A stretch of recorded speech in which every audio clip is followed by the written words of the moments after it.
learners, and welcome to part 2 of block 3 unit 4 from the course BSW 044. We were talking about the impact of scientific culture and globalization among the tribals. Now before I continue, let's have a small recap of what we did. In the previous session, we discussed about ethnobotany and then moved on to folk medicine. We even looked at the economic and cultural situations of the tribals today. We highlighted the role of the British in regards to the tribals and how religion subjugated the tribals. We also touched upon the mainstream ignorance of the tribals, and so now let us continue and understand more in terms of what we were learning. We talked about religious subjugation, we talked about subjugation by the Britishers. Now let us understand the fragmentation by race, religion and language. Now what happened is that the absence of neat classifications of Adivasis as a homogeneous social cultural category and the intensely fluid nature of non-Adivasis are evident in the insuperable difficulty in arriving at a clear anthropological definition of a tribal in India, be it in terms of ethnicity, race, language, social forms or modes of livelihood. The major wave of entry into India divided the tribal community into Vedics, similar to the Australian Aborigines, and the Paleo-Mongoloid Austro-Asiatic from the northeast. The third were the Greco-Indians who spread across Gujarat, Rajasthan and Pakistan from Central Asia. The fourth is the Negrito group of the Andaman Islands, that is the Great Andamanis, the Onges, the Jarawa and the Sentinelese, who flourish in these parts for some 20,000 years but who could well become extinct soon. The Great Andamanis have been wiped out as a viable community with about only 30% alive, as are the Onges, who are less than 100 in the mid-Indian region. The Gond, who number over 5 million, are the descendants of the dark-skinned Kalorian of Dravidian tribes and speak dialects of Austric language family, and as are the Santal, who number at around 4 million. The Negrito and Australoid people belong to the Mundari family of Munda, Santal, Ho, Ashur, Kharia, Pania, Swara, etc. Now the Dravidian groups include the Gonds, Oraon, Khond, Malto, Bhil, Meena, Garasia, Pradhan, etc. and speak Austric or Dravidian family of languages. The Gujar and Bakarwal descend from the Greco-Indians and are interrelated with the Gujar of Gujarat, and the tribes settle around Gujranwala in Pakistan. Now there are about 200 indigenous people in the northeast. The Boro, Khasi, Jaintia, Naga, Garo and Tripuri belong to the Mongoloid stock like the Naga, Mikir, Apatani, Khasi, Kuki, Karbi, etc. and speak languages of the Tibeto-Burman language group and the Mon Krem. The Adi, Aka, Dafla, Galong, etc. Of Arunachal Pradesh and especially the Garo of Meghalaya are of Tibeto-Burman stock, while the Khasi of Meghalaya belong to the Mon Krem group. In the southern region, the Malayali, Irula, Paniya, Adia, Sholaga, Karumba, etc. belong to the Proto-Australoid racial stock speaking dialects of the Dravidian family. Now the census of India in 1991 had recorded 63 different denominations as other of over 5.7 million people, of which most are Adivasi religions. Though the constitution recognizes them as a distinct cultural group, yet when it comes to religion, those who are not identified as Christians, Muslim or Buddhists are compelled to register themselves as Hindus. Hindus and Christians have interacted with Adivasis to civilize them, which has been defined as Sanskritization and Westernization. However, as reflected during the 1981 census, it is significant that about 5% of the Adivasis registered their religion by the names of their respective tribes or the names adopted by them. In 1991, the corresponding figure rose to about 10% indicating the rising consciousness and assertion of identity. Though Article 350A of the Constitution requires primary education to be imparted in mother tongue, well, now with the new education policy, everything has changed. So, in general, this has not been imparted except in areas where the Adivasis have been assertive. NCERT, the state-owned Premier Education Research Centre, has not shown any interest. But now, with the new education policy 2020, the government has maintained and taken a keen interest in providing education in the mother tongue till class 5 and preferably till class 8, and which is definitely a welcome respite.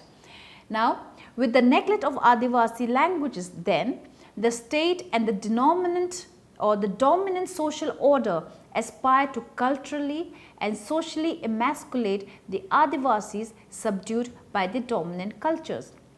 The Anthropological Survey of India reported a loss of more than 2/3 of the spoken languages, most of them tribal. Some of the scheduled tribe people of Himachal Pradesh, Uttar Pradesh, West Bengal, Sikkim, Arunachal Pradesh, Nagaland, Manipur, Mizoram, etc. have their counterparts across the border in China, Bhutan, Myanmar and Bangladesh. The political aspirations of these trans-border tribes who find themselves living in different countries as a result of artificial demarcation of boundaries by erstwhile colonial rulers continue to be ignored despite the spread and proliferation of militancy, especially in the northeast, making it into a conflict zone.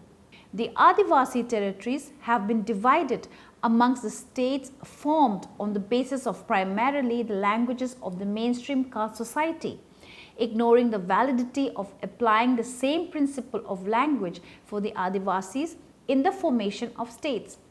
Now, Jharkhand has been divided amongst Bihar, West Bengal, Madhya Pradesh and Orissa, though the Bihar part of Jharkhand has now become a separate state after decades of struggle. Now, the Gond region has been divided amongst Orissa, Andhra Pradesh, Maharashtra and Madhya Pradesh. Similarly, the Bhil region has been divided amongst Maharashtra, Madhya Pradesh, Gujarat and Rajasthan. Now, when we talk about all this aspect, definitely the Adivasis or the tribals have to feel a sense of alienation. Now, alienation of Adivasis territory, what do we understand by that? Today, land alienation and marginalization of tribals is the main problem of Adivasis. The total forest cover in India is reported to be approximately more than 700,000 square kilometers, of which 71% are Adivasi area. Of these, more than 400 and more than 200,000 square kilometers are categorized as reserved and protected forests respectively. Around 23% of these are further declared as wildlife sanctuaries and national parks, which alone has displaced some 500,000 or 500,000 of the Adivasis. Now, by the process of colonization of the forest that began formally with the Forest Act of 1864 and finally the Indian Forest Act of 1927, the rights of Adivasis were reduced to mere privileges conferred by the state. Now, after all this aspect, let us understand the tribal dependency on land. This was in acknowledgement of the tribal dependence on the forest for survival and was politically forced upon the rurals by the glorious struggles that the Adivasis waged persistently against the British. The Forest Policy of 1952, the Wildlife Protection Act of 1972 and the Forest Conservation Act of 1980 downgraded the privileges of the people to concessions of the state in the post-colonial period. Now, with globalization, there are now further attempts to change these paternalistic concessions to being excluded, as indicated by the draft Conservation of Forests and Natural Ecosystems Act. That is to replace the Forest Act and the amendments proposed to the Land Acquisition Act and Schedule 5 of the Constitution. In 1991, 23% of scheduled tribes were literate as against 42.83% of the general population. The government's 8th planned document mentions that nearly 52% of scheduled tribes live below the poverty line as against 30% of the general population. In a study on Kerala, a state considered to be unique for having developed a more egalitarian society with a high quality of life index comparable to that of only the developed countries, paradoxically shows that for scheduled tribes, the below poverty line population was approximately around 64%, while for the scheduled caste it was 47% and for others it was 41%. About 95% of Adivasis live in rural areas. Less than 10% are hunter-gatherers, but more than half depend upon forest produce. Very commonly, police, forest guards and officials bully and intimidate Adivasis, and large numbers are routinely arrested and jailed, often for petty offences. Only a few Adivasi communities, which are forest dwellers, have not been displaced and continue to live in forests away from the mainstream development activities, such as in parts of Bastar in Madhya Pradesh, Koraput, Fulbani and Mayurbhanj in Orissa and of Andaman Islands. It is tragic that thousands of Korku children below the age of 6 die in the 1990s due to malnutrition and starvation in the Malghat Tiger Reserve of Maharashtra due to the denial of access to their life-sustaining resource base. Adivasis of Kalahandi, Bolangir in Orissa and Palamu in South Bihar have reported severe food shortage. According to the Central Planning Committee of the Government of India, nearly 41 districts with significant Adivasi populations are prone to deaths due to starvation, which are not normally reported as such. Why the Adivasis are having so many troubles? Because of the invasion of Adivasis territories. Now, why is it happening? The Land Acquisition Act of 1894 concretized the supremacy of the sovereign to allow for total colonization of any territory in the name of public interests, which in most cases are not community notions of common good. This is so especially for the Adivasis. Now, the colonial juristic concept of res nullius, that is, which has not been conferred by the sovereign, belongs to the sovereign, and terra nullius, that is, land that belongs to none, bulldoze traditional political and social entities, beginning the wanton destruction of traditional forms of self-governance. The invasion of Adivasi territories, which for the most part commenced during the colonial period, intensified in the post-colonial period. Now, most of the Adivasi territories were claimed by the state. Over 10 million Adivasis have been displaced to make way for development projects such as dams, mining, industries, roads, protected areas, etc. Though most of the dams, around there's so many, more than 3,000, are located in Adivasi areas, only 19.9% in the year 1980 to 81 of Adivasi land holdings are irrigated as compared to 45.9% of all holdings of the general population.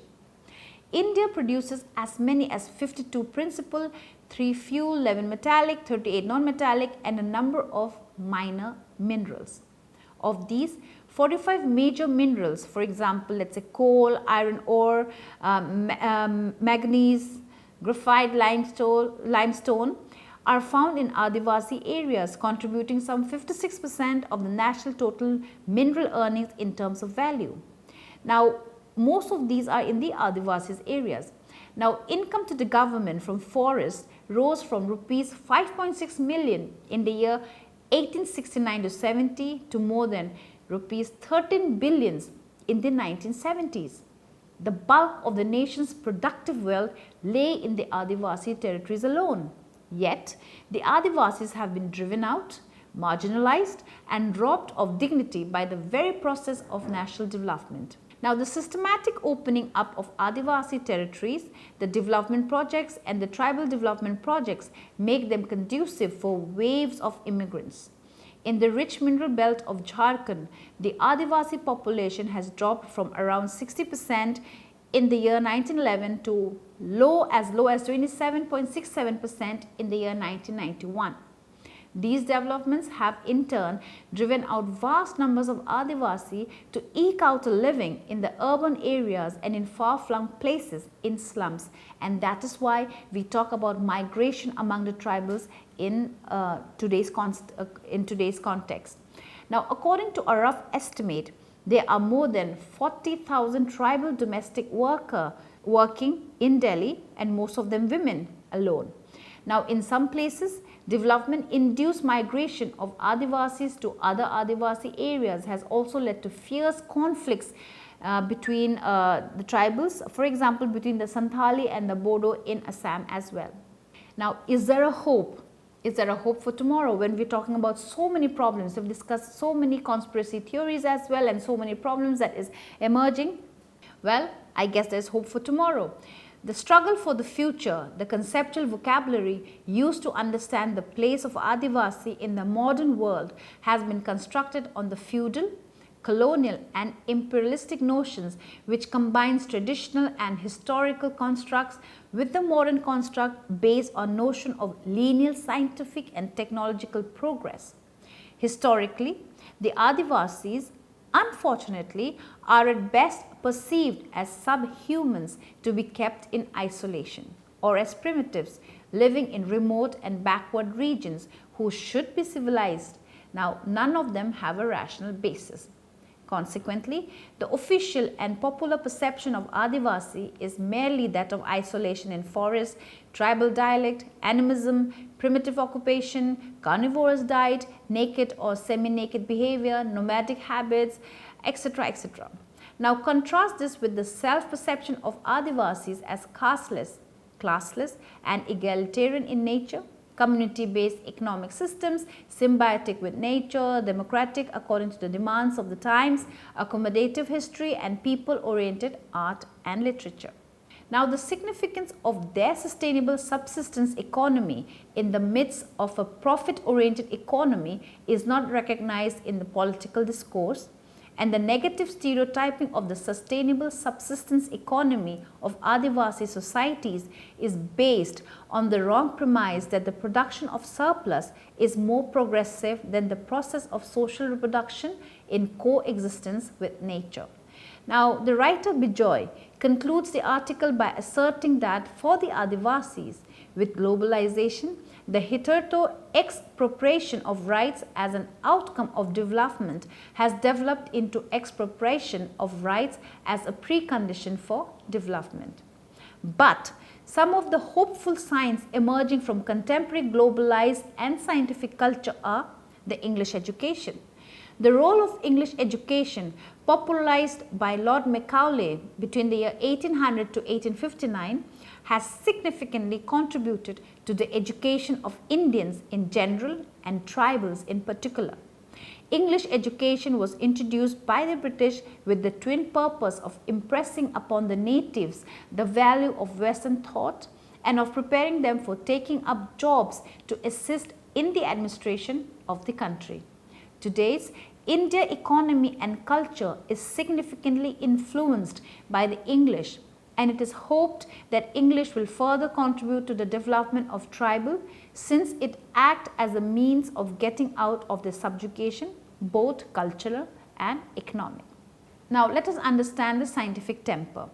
Our worldview and culture promote scientific spirit and temper. The basic tenets of scientific culture are as follows. The world is understandable. Scientific ideas are subject to change. Scientific knowledge is durable and incomplete. Science demands evidence. Science is a blend of logic and imagination. Science is not authoritarian. Science is a complex social activity generally accepting ethical principle. Coming to the tribal situation, we can hope that scientific culture and temper enables one to respond and respect to humans as humans, irrespective of their origin and culture. In this sense, scientific temper has led to humanistic ideals, which does not allow any human being to be exploited on account of their status. With this, let me sum up the class. In this session, we saw the impact of earlier domination and current globalization on the culture and economy of tribals. We also saw some of the hopeful signs that emerged out of globalization and scientific culture of today. I hope you had a good learning experience, and leaving all the debates aside, it's time for us to think about what we can do for the tribals. Thank you.